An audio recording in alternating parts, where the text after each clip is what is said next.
My first book is called Sellership, and it's essentially how to transition from sales to leadership, and coined this word sellership.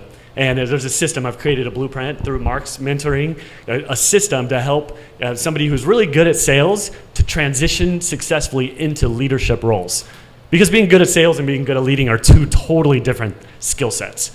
And in fact, Brian Tracy, that's how I connected with him. 15 years ago, I was in a mastermind with him, with one of my companies. We brought him in and we built a relationship, and he said something that blew my mind. He's like, the problem with the sales industry is that those who are good at sales are the ones that get promoted into leadership, and then they struggle.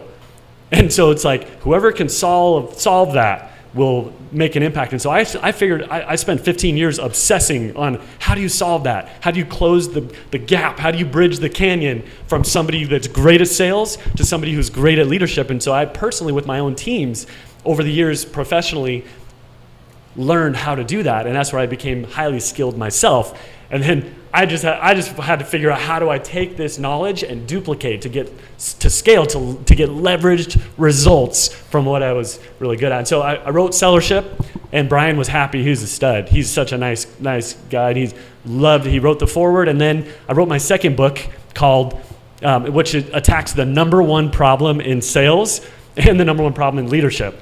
And well, probably more than that, but that's my niche. So I'm staying focused. It speaks to sales leaders. It's called Pluck the FUD.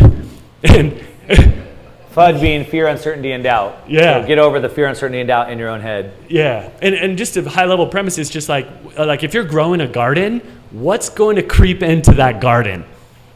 Weeds, right? So you got to pluck the weeds, or they'll choke what you're trying to grow, just take up space in the garden and destroy the intentional plant. Well, listen, our minds are the exact same. We might have this idea plant. It's like, you come here with Mark Moss, get all fired up, and you're like, yeah, I'm gonna apply this. I'm gonna do the value ladder. I'm gonna do all this stuff. I'm gonna apply the simple things he's learning. It's all it's all exciting, and inevitably, weeds of the mind. You leave, you're on your own. Weeds of the mind, fear, uncertainty. What if can I really do this? Doubt, man. Who am I? What if I take all this action and it doesn't work out? So you've got to, the most common weeds, fear, uncertainty, doubt, you got to pluck the FUD. In my book is all about how. And strategies that I've learned in the trenches. How do I get myself? How did I get my teams? As I've worked with tens of thousands of sales leaders.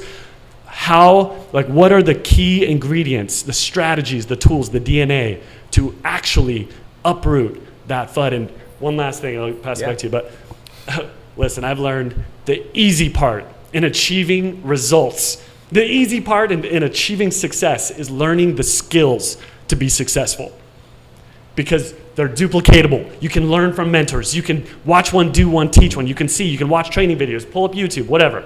That's the easy part. It's a minimum standard. Anybody can get good at the skills. The hard part, the real challenge, is learning to guard your mind. Yeah, guard your mind. And take action despite inevitable fear. Yeah, good stuff. All right, Ben. Thank you so much. Appreciate it. Thanks, brother.